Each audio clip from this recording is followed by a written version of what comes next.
جارية لبناء طريق تيغند المذرذة. وتشرف المؤسسة الوطنية لصيانة الطرق على تنفيذ هذه المنشأة التي كلفت خزينة الدولة 6 مليارات من الأوقية.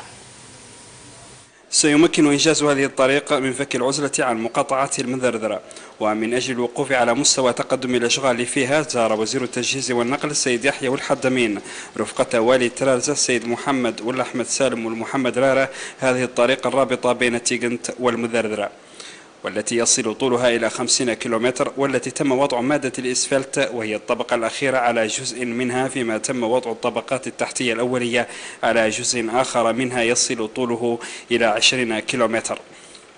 واستمع السيد الوزير إلى شروح فنية حول الطرق المتبعة في إنجاز هذه الطريق قدمها المدير العام للمؤسسة الوطنية لصيانة الطرق أنار المشرفة على تنفيذ هذه الطريق التي كلفت خزينة الدولة 6 مليارات أوقية.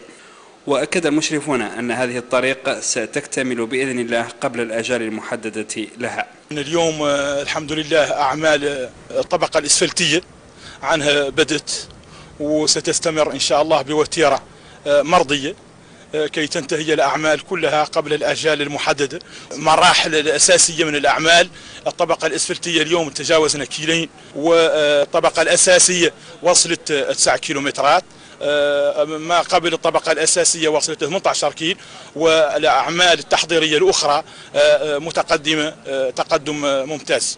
وللتذكير فإن هذا المشروع انطلقت أعماله في نوفمبر الماضي ولأجل 20 شهر.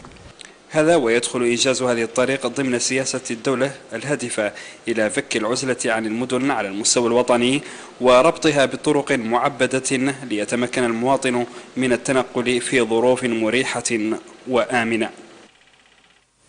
أنهى المدير العام للوكالة